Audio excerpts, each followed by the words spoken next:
Տնային կալանքը, որը սկսվել է վերջերս որոշ դեպքերում կիրառվել, ակնհայտ քաղաքական հետապնդման ձև է,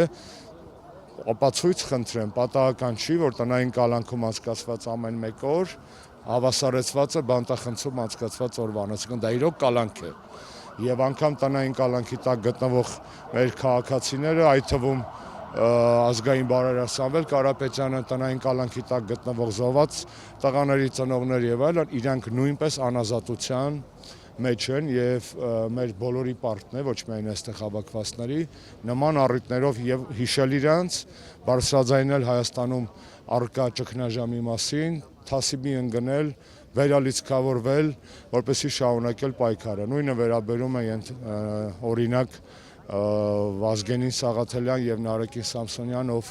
հայտարարել է ացադուլ եւ նաեւ առողջական խնդիրների բանի արժեվում է կանգնած, այսինքն այսպիսի հարցեր շատ կան։